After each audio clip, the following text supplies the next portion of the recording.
Great. So can I have a thumbs up clear if everybody can see the screen that I'm sharing? Yeah, everyone can. Okay, I brilliant. mean, at least I can. I hope everyone else All can. right. Wow. All right. Thank you so much, everybody, for joining us today for this very special NR4CS re-engagement meeting. NR4CS, as you probably know by now, stands for the Network of Researchers for Citizen Science. It is a network that was made under the umbrella of the ECS project, which is the European Citizen Science Project, which is EU funded, and the Marie Curie Alumni Association and UPCT and Learning Planet Institute are collaborating on this particular project. Today we will be going through the basics because we have many newcomers to the meeting as well who are probably not as familiar with the project and the network. So we'll briefly be talking a little bit about the ECS project, the ECS Academy, and the NR4CS network. Of course, we'll have a little activity where we'll also be sharing a little on the profile of our registrants, so who all are in the room today. And then we will have a short lecture by Professor Mookie Harkley about what is citizen science. And of course, we'll be sharing our future plans of NR4CS with everybody. So clear? I'd like to kind of jump in here. So we thought that just to make this a session a little bit interactive, we would like to just open up because, in some parts of the world, like I'm in Delhi right now, it's already summer, almost like spring never came. But I know that other parts of the world, especially in Europe, and East Coast in America, there's still heavy winters going on. So just opening up here, who all are winter people or summer people here, and if you want to share anything about your current experiences or where you're based, you're welcome to either write that in the chat, unmute yourself, say a little bit about where you are. The floor is yours.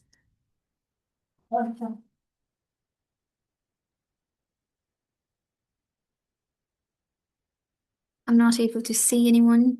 Winter, Christine. I'm surprised. Somebody from Helsinki also voted for winter. Interestingly, we'll be going over to Oulu this just day after tomorrow for EXA conference. And yes, we're all dreading the super cold over there. So good to know. That's great. What about you, Claire and Mookie? Are you winter or summer people? I would say I think a bit of both. I like Yeah. I like having a change in season. The sun, I love the sun, but it's also nice to have a bit of cold. Mhm. And I'm in Paris, and at the moment it's spring. Spring is here. There's a lot of flowers happening, and it's beautiful. Great. What about you, Mookie? Um, Also in between, but more winter than summer. I really don't like it when it goes above 30 to 30 actually. Make it 30. Avoid coming to India in summer in all cases. I know, I know. I grew up in Jerusalem, so Oh, yeah. and I ran away when it was 35 and moved to London. So I'm very happy for the last 28 years. Wow, that's brilliant. Yeah. Yeah, January, you are also a winter person. That's good to know. Um, Great. So, yeah, just a quick round across the room here. What are you most looking forward to from today's meeting? Could be anything, networking, hearing about citizen science, getting to know people. What the hell is NR4CS? Anything at all. So, what are you most looking forward to today?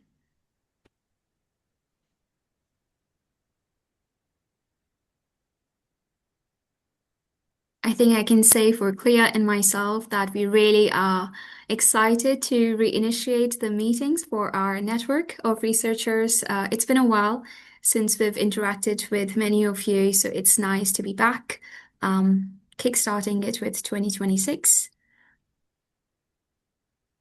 Good to know networking, citizen science. Yes, Justin. Hi, yeah, I'm a new PhD student in citizen science. So for me, it's the first time I came across this. So I suppose I'm I'm kind of interested to learn a bit more about it and hopefully network with other early career researchers because I'm based in Malta and there's not many researchers that I can talk to. So it'd be good to build more connections with other early career researchers and more senior career researchers as well. Right. But yeah. It's great to know. Thank you, Justin. Anybody else? Would you like to unmute yourself? Yeah, Share. Justin, just to say there is several people in Malta actually that are very active in citizen science. I can put you in touch with them. Drop me an email, and I'll leave you. Thanks, Wookie. That's great. The networking has started already, so that's great to know. All right, so let's dive in with what is European Citizen Science Project. So, as mentioned earlier, the MCA, UPCT, LPI, we're all part of a big consortium of the ECS project. It is a globally connected project which is focused on inclusive and strong citizen science community building across Europe and also beyond. What we all do as consortium partners, we build different resources, share the data openly. We also have some training services in the form of such meetings, workshops. We also have contributed to some other kind of mentoring services last year as well, which we'll talk about a little bit later. But as in ECS project community, it is all about talking, sharing, delivering knowledge to anybody as a researcher or different stakeholder groups who's interested in participatory research and citizen science.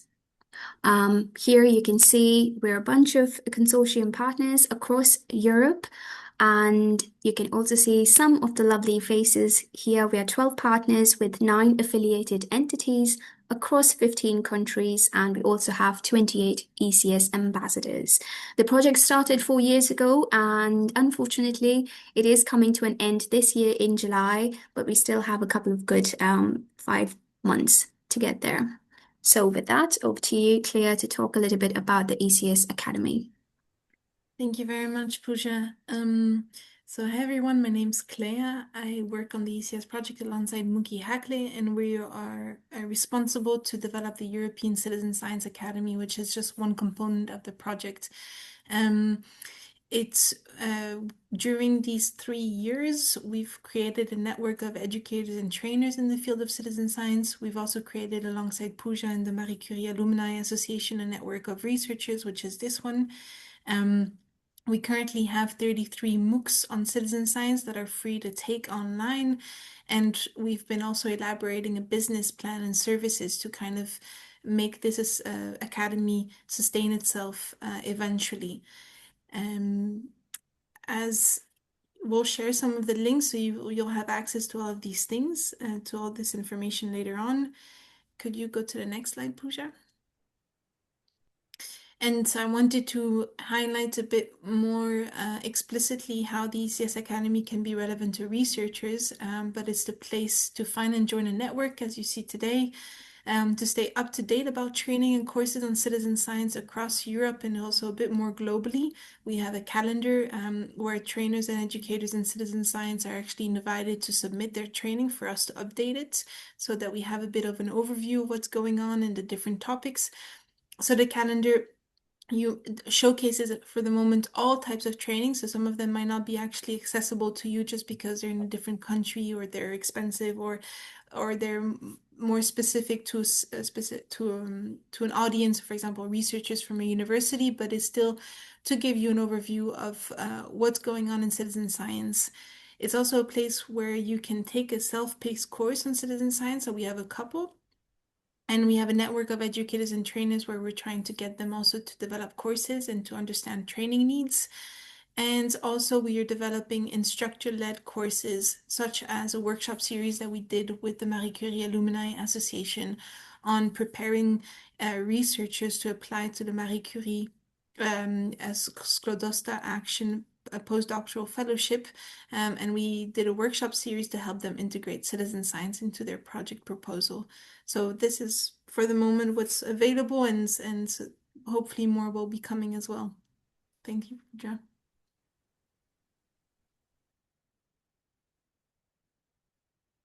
Thanks, Claire.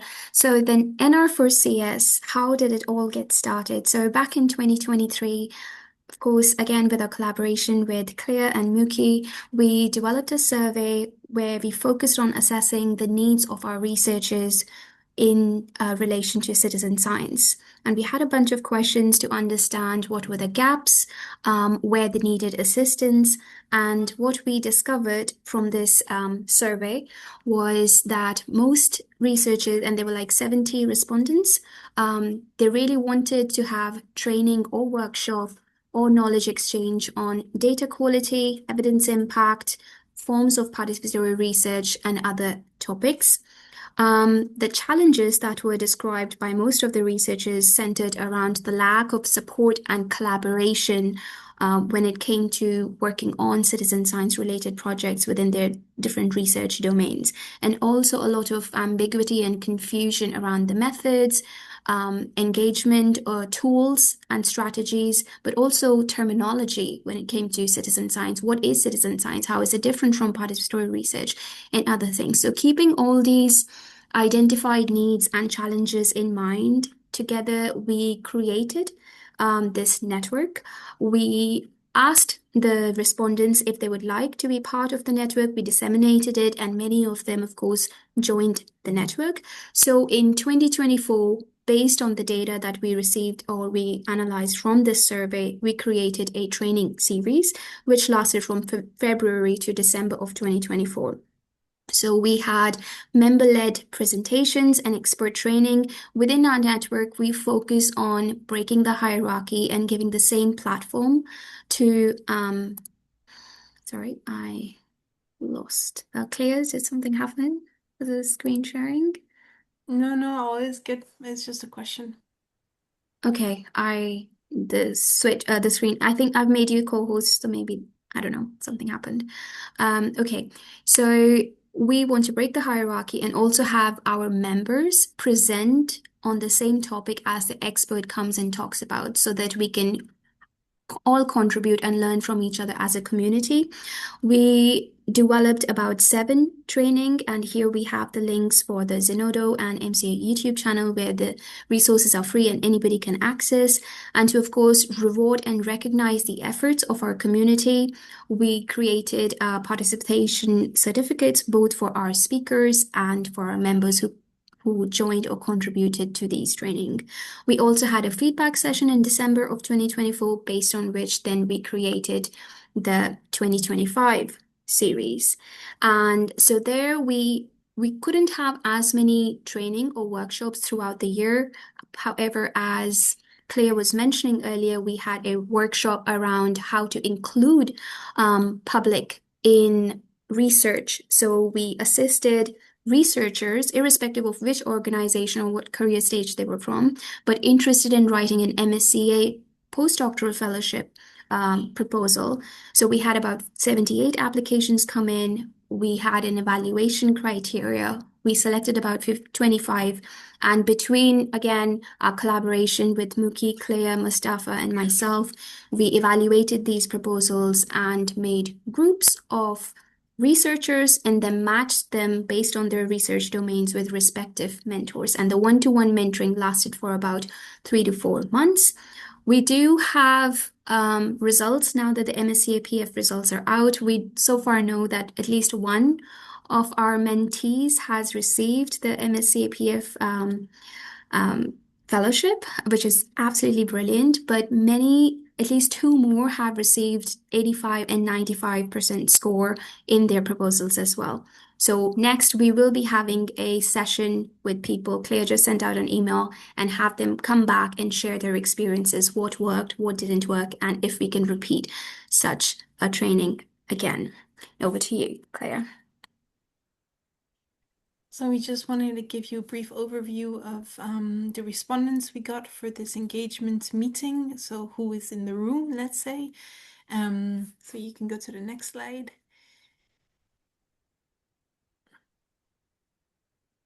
Sorry, Pooja.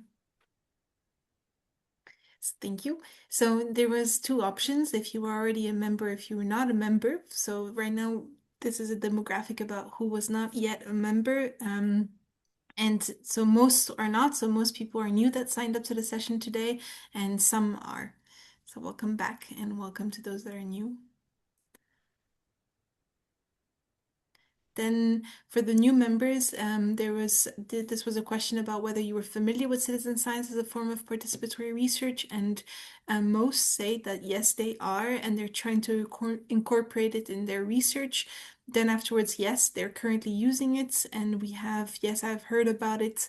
So most actually here know about citizen science and are including it in their research or are trying to incorporate it. Then we had a question about what was your motivation to join the network. The highest motivation, or actually equal motivations, was to learn about and apply citizen science as a research method, and also to network with fellow researchers active, interested in citizen science, with a third one, which is about to promote citizen science as a research method. So yeah, looking forward to that.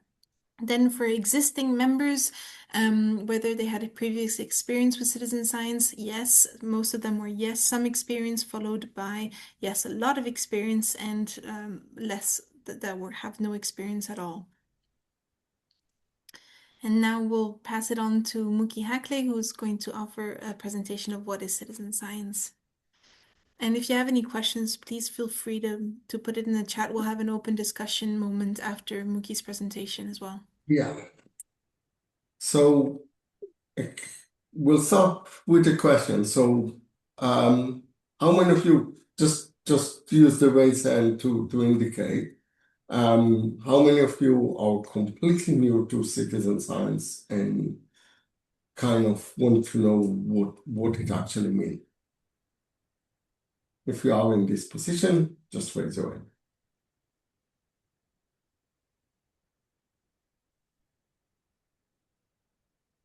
So we don't have anyone. Yeah, so that's great, because we'll do a bit of a discussion instead of the usual. This is, some of you surely have seen in the past. Me talking about different types of citizen science, but what I thought it will be nice is to go a little bit about what do you think about these things, if you've seen it in the past. Just a minute. Where's the mouse? Yeah. So let me just go, sorry. Second. Yeah. Okay. So I thought it would be nice to have a bit of a discussion about what is and what isn't by using examples. So you currently, that's the wrong screen I'm sharing. Yeah, I was sharing the wrong screen. Let me see, that's We could that's only see it. the vignette. The vignette, yeah. Okay. Yeah, okay, So it's good. what people think about it, just open your mic and say what you think about it. Is it citizen science? Is it not? Is there an issue? What do you think? You don't need to raise hands, or if you want, if you feel more comfortable with it.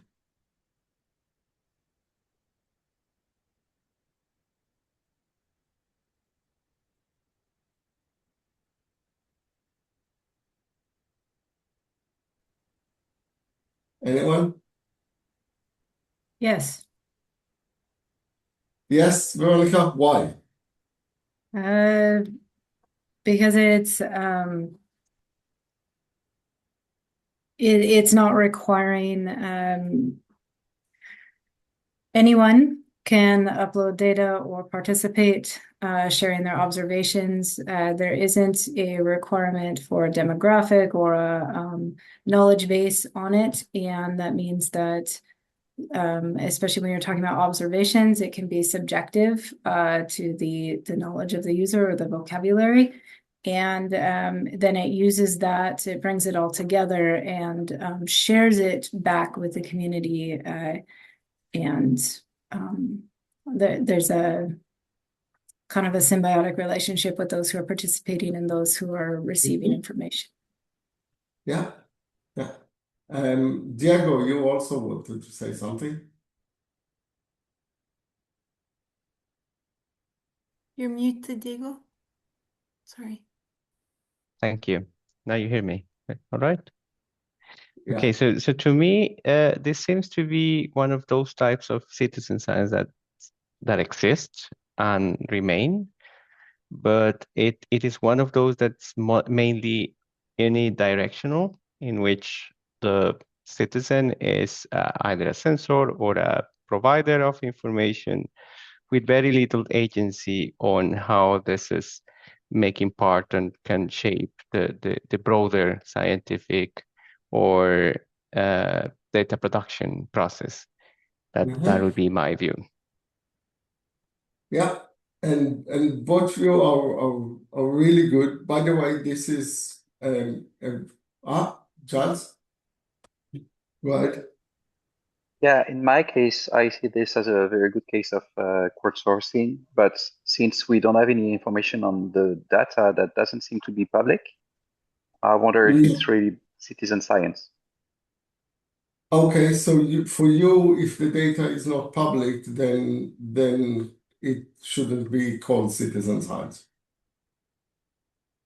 Exactly. Yeah. Okay, so that's a real case. It's a system that existed for 20 years almost. It's called Weather Underground, where people are buying weather station and then connecting it to the general system. It's interesting that you're expecting people to do more work than just contributing the connection for their system. Actually, a lot of citizen science and the biggest numbers when you look in citizen science are cases where you have relatively limited engagement for people. That's actually what allows it to scale up into a very large scale. The participants get benefit from it. In this case, the data is commercial, and indeed, there can be claimed that it should be open later on, as in the case of a similar network that belong to the Met Office in the UK. So they are running something called WOW, which is weather observation website, where there are many data that is being shared. A lot of time people are concerned about commercial activities in citizen science, but as long as it is about scientific activity and involve participants who are non-professional, that's get you very close to citizen science if it's not in the ethical, and you can say that you would like to see data being more open, but that doesn't change the fact that the participants are participating in scientific project and contributing scientific information. So it is contentious case, especially the commercial case, and that's an interesting example. So the second example that we look at is this one. What do you think about this? Have a read. And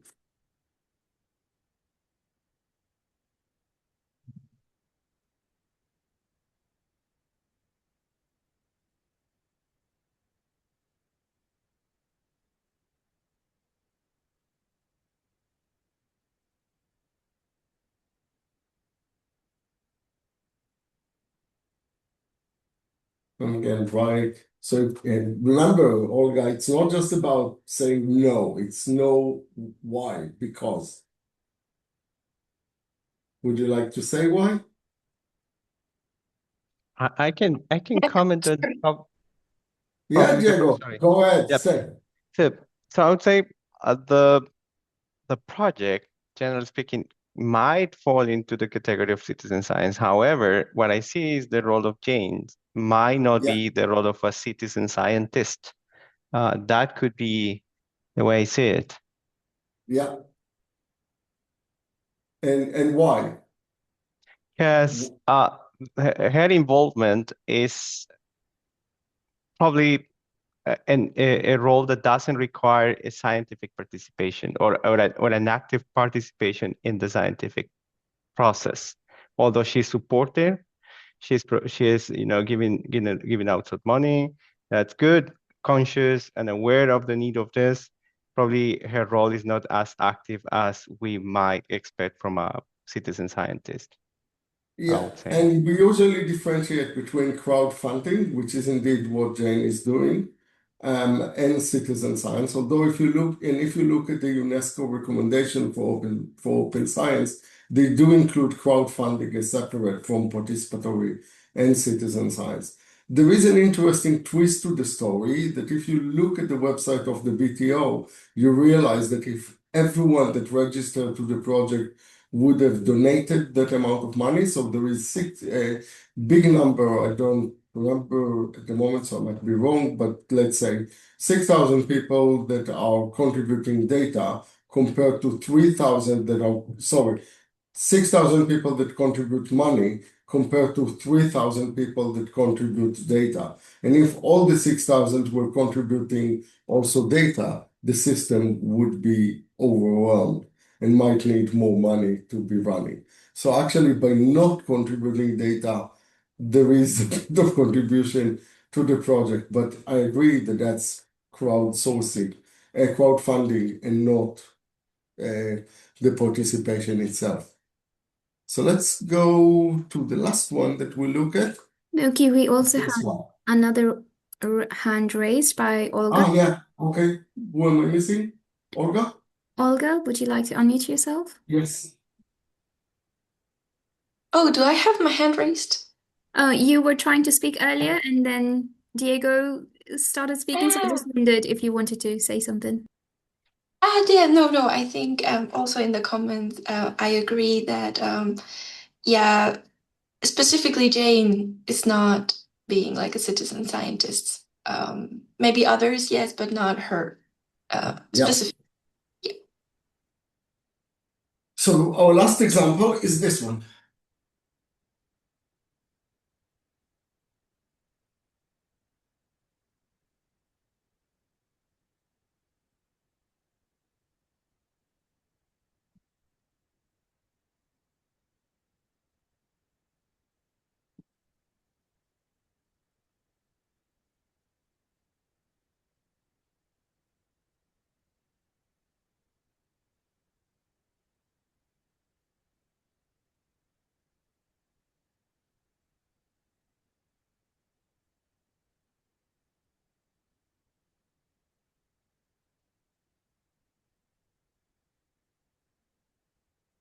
So Nana, would you like to say why?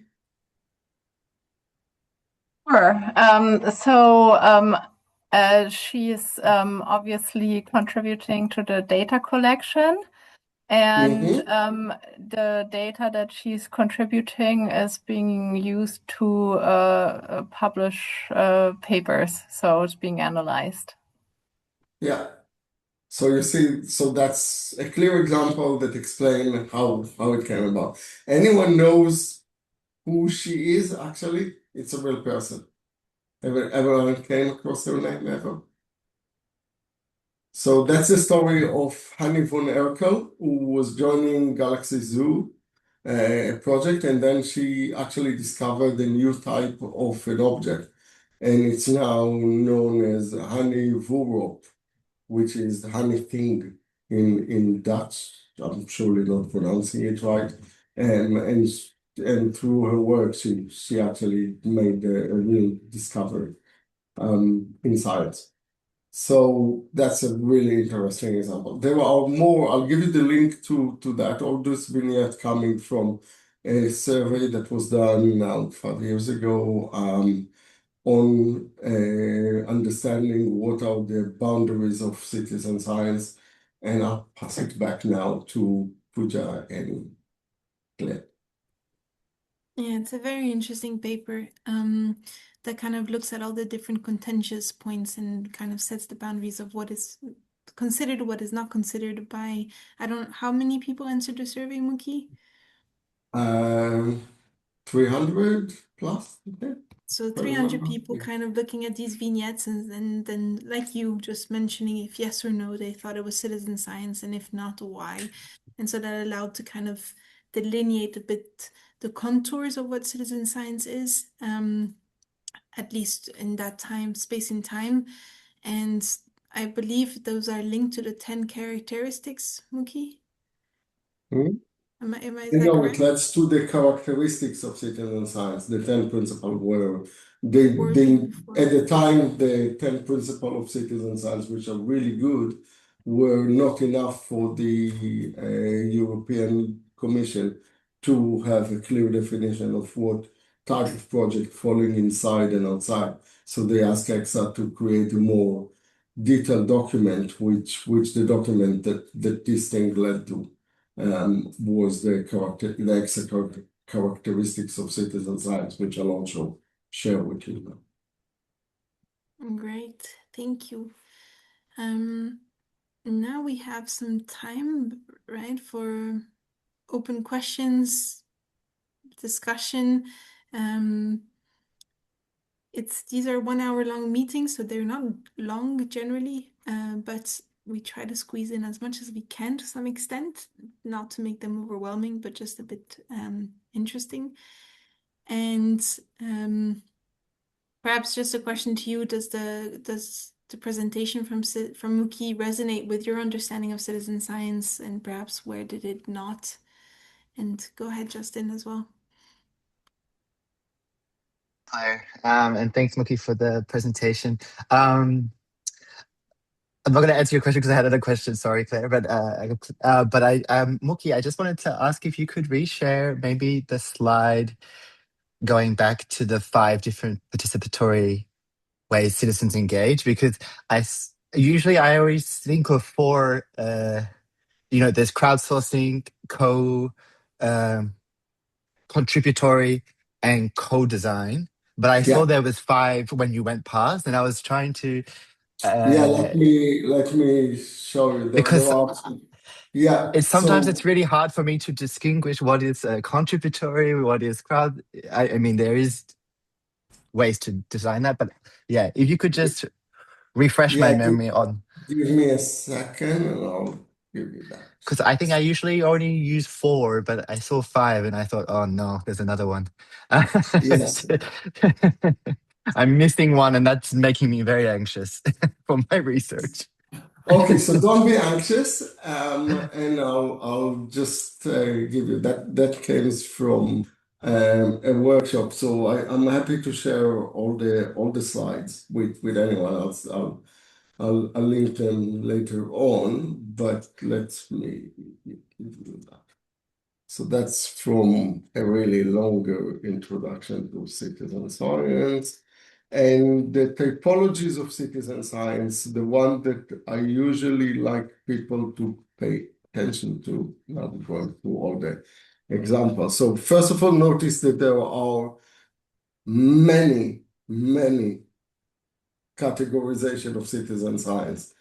That's in the paper that I shared, you'll find at least linked to 13 of them, and there are even more.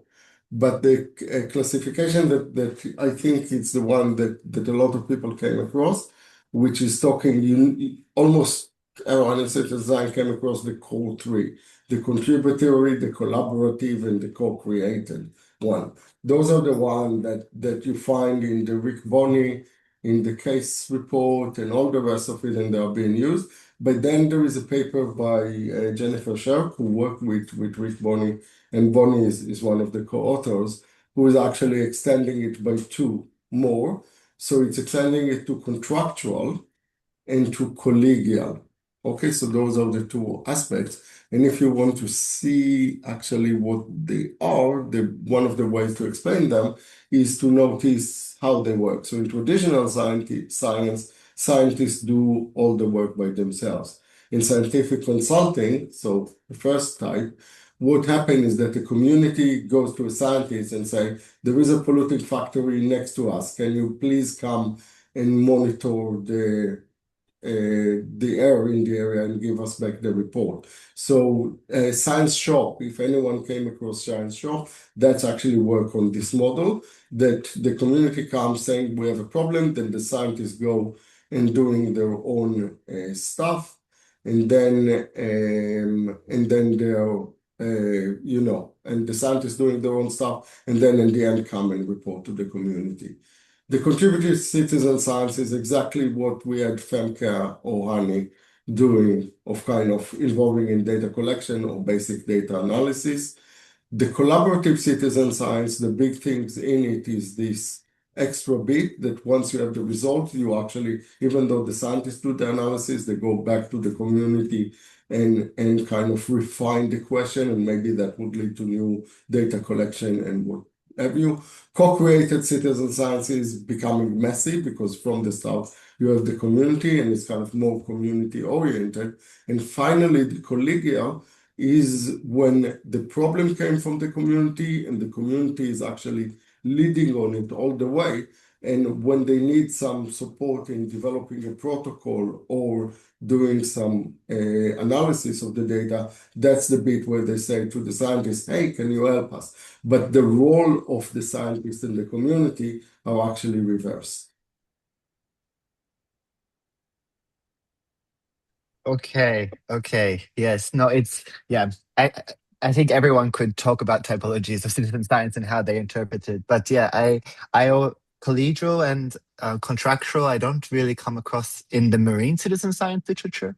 And so I usually just separate into the three common ones, that you just said, Okay, yeah, so I I have can to. give you example. I can give you example of collegial, and I can give you example like contractual. I'm not sure.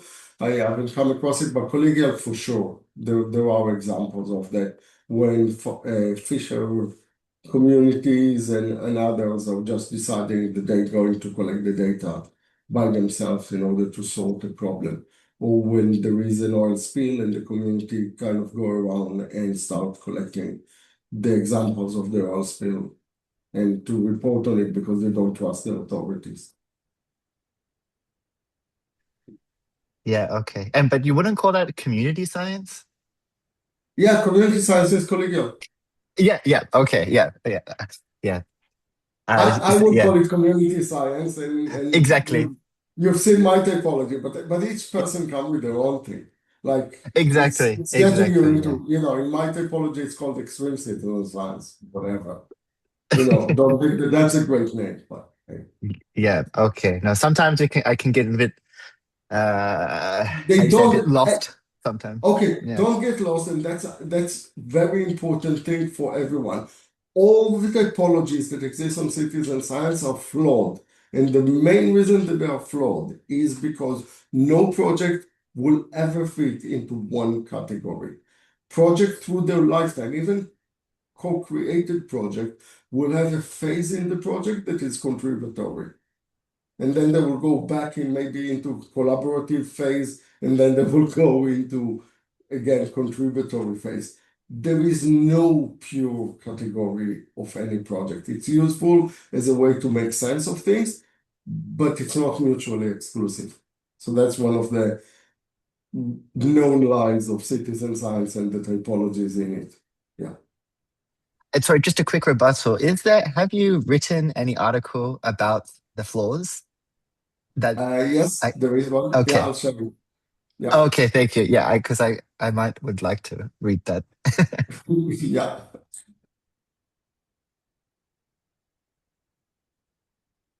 Christina, do you want to go next? I think actually Diego had his hand up, so I want to pass it on You to you, go ahead, Diego. Christine. No worries. You go ahead. Are you sure? Okay. Sorry that I don't have my camera on. It's still very early for me, and I'm not a morning person, full disclosure. But I have coffee in my system. So again, Mookie, thanks a lot for telling us, don't get confused and caught up in terminology, which exactly I did, for many years. Can you talk a little bit about how expectations have changed when you are going to start off citizen science or community science or whatever, how you're going to call it? Because I remember there was a time adding more people to a project was well received and, supported, although sometimes it doesn't change, it doesn't solve all issues, of course. Having more people comes with actually having a requirement of different scaffolding. And then I hear more and more, well, this is great that you actually involve more people and get the knowledge out and do all of these things, but then there's this push of going more into the co-creation and community science realm, right?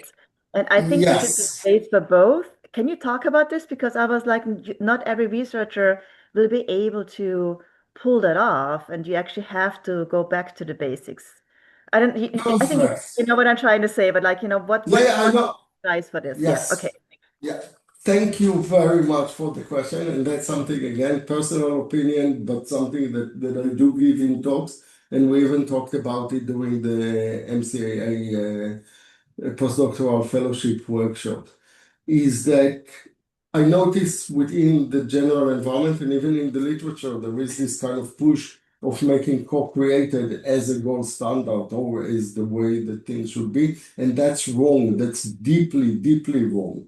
It's deeply wrong for two reasons. First of all, if you look at the number of participants from the public, you'll find that most people actually want to participate in a contributory project. So people happy to help scientists, but they don't want to design the project by themselves. They are happy to give the scientists a sample or an hour of their life or even 2 hours, but then get on with things. So actually that's a reason from the public side to think that contributory can provide many examples. Co-created is relevant in certain situations. It's not relevant for everything. And then look at it from the side of the scientist. As you correctly said, the amount of effort and the amount of experience that you need in order to do a co-created project is huge. I also learned my kind of craft in co-created project because I was working with people who were doing deliberative work with communities for 10 years before I joined in the research group. So a lot of the mistakes that they've done, I didn't have to do. And a lot of time in the UK example, and I talk about it frequently when I'm giving the training on co-created, is that you can get things wrong with a packet of biscuits that you bring in to a community meeting. If you're going to a working class community and you're coming in with a Marks and Spencer biscuit packet and you're not aware of what you are doing through the interaction, you can lose the community and you need to know what you're doing. So again, from the scientist perspective, and especially for you in early career, my personal recommendation is joining a contributory project. Think about contributory projects because they are easier to manage and run, and then progress towards co-created. Co-created, if you don't do it right, you're not just causing damage to yourself, you're also causing, this distrust with the community and other things, and it can take a lot of your time without you knowing. If you're joining a group that is doing co-created citizen science, say my research group, which got a lot of people that you can go with. So for example, every PhD student that worked with on my project was always sent to join some other PhD students who are more advanced in their project in order to understand how to do co-created. It's learning by doing, and you need to kind of get the help to that. Otherwise, approach with care. Thanks, I really appreciate that. Let's take a last question. And go ahead, Diego. Yeah, mine was not a question, but actually Mookie covered most of my comments. I would just simply add that probably a citizen science instead of a series or a set of categories might be a motto of a researcher and a motto of a team, because we, in this process, my experience as an early career researcher is that you need a full team that supports you and helps you in the process of, adapting your practices that are pretty much hegemonical. I'm coming from the engineering background where I was told that science is there up, and now I know how to use science, and then everybody obeys. So shifting that mindset requires a team and an attitude towards challenging the structures. That would be my only comment.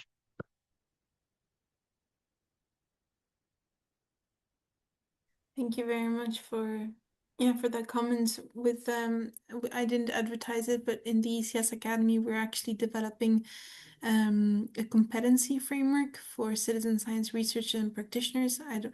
Not sure if you know what a competency framework is, but it basically kind of characterizes knowledge, values, skills, attitudes that characterize a citizen science researcher and practitioner. So we've done a whole process. It's taken us a year to do it with 160 people from the community to adapt a research competency framework developed by the European Commission called the Research Comp. And with 160 people, we've adapted it for it to be relevant to a citizen science researcher practitioner profile. We've just finished our first version, and we will share it during the EXA conference. If you're there, we have a session on Friday, where we'll get people to also map their competencies to it and to see how relevant it is.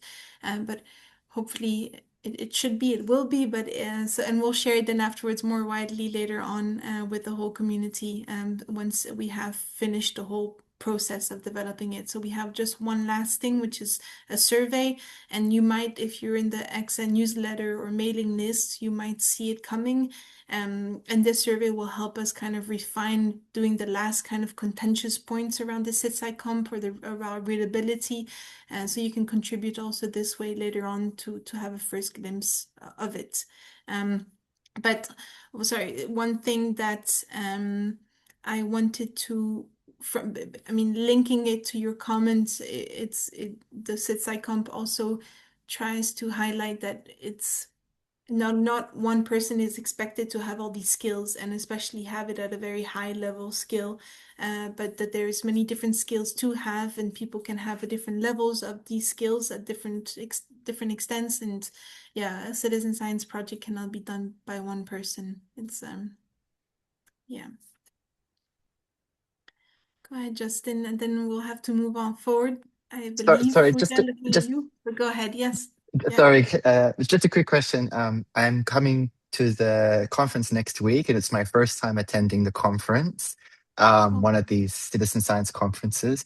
I was wondering, how best do you think people can get the most out of next week, and maybe as you probably attended more, and what some of maybe the key outcomes you would like to see come out of the conference next week? What should I be paying attention to? And how can I get the most out of this conference? Thanks.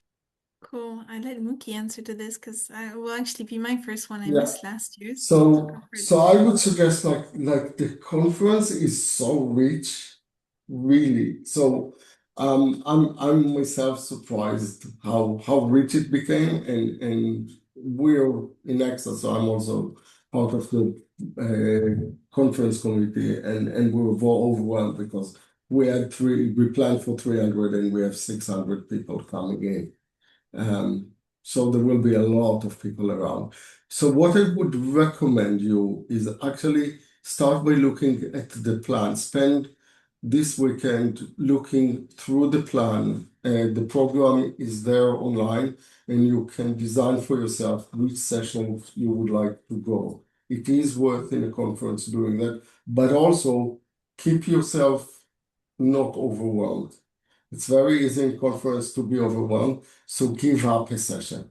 Okay, so have some time to have the free time to have a breather in some session and just remove them from your schedule. When you see something that you think that's not exactly relevant for me, don't sit on session. It's much better to talk with people. One thing that is very common in citizen science is people are very open and very accessible. So if there is someone that you want to talk in before the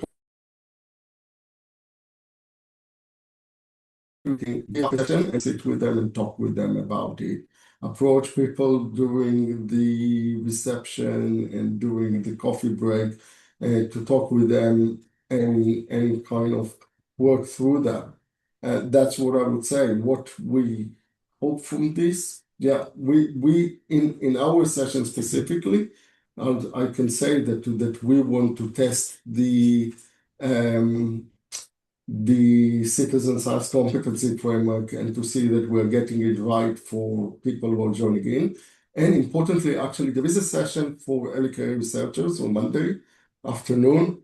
And there are talks about creating a working group for early career researchers in citizen science. So that might be also an opportunity to influence the organization. Thanks. I've registered when you were in Paris last time. I registered afterwards. So yeah, thanks for your advice. I look forward to seeing people here who are going as well. Will be nice. Come and say hello.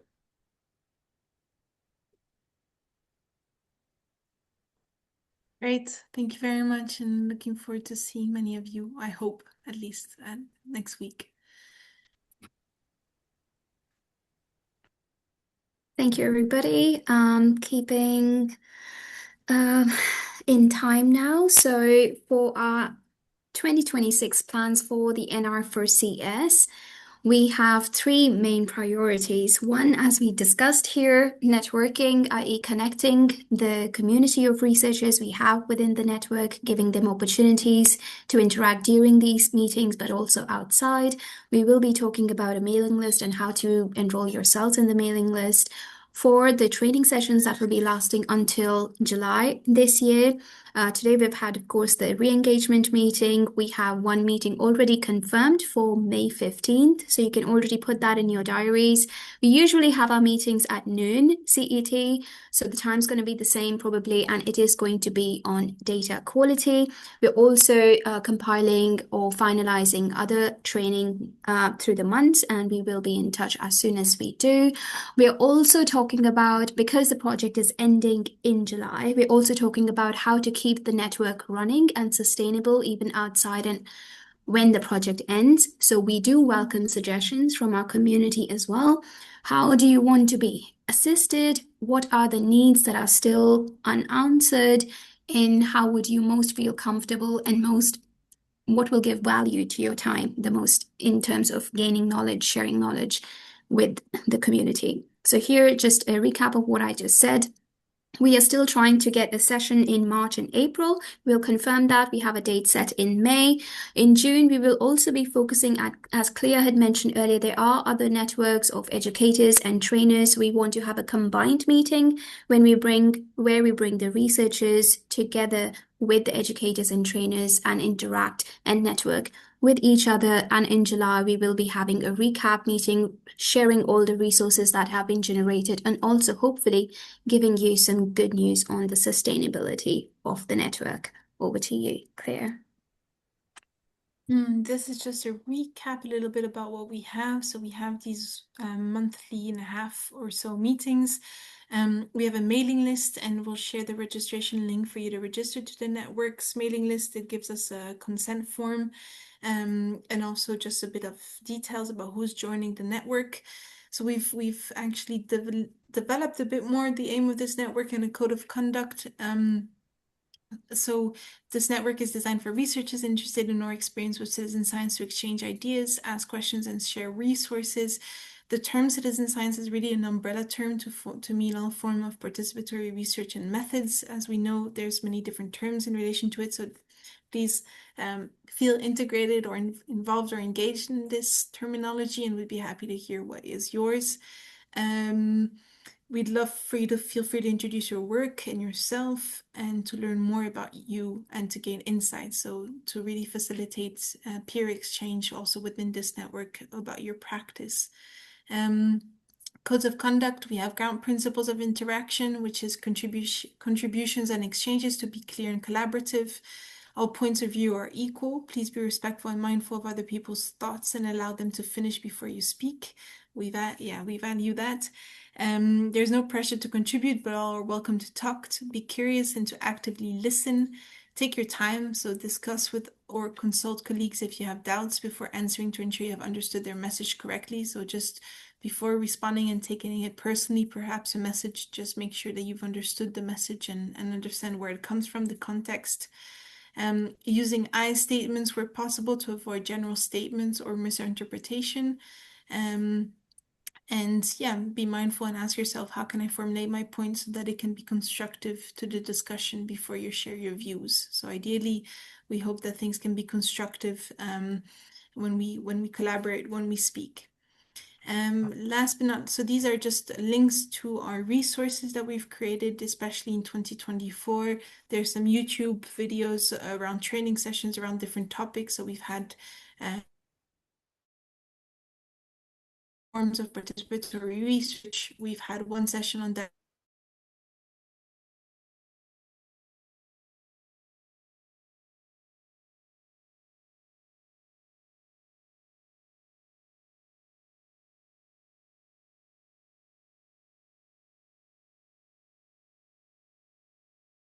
Minutes. So if you just want to have a glimpse of that, and then we have a also PDF version of these trainings where you'll find a summary and the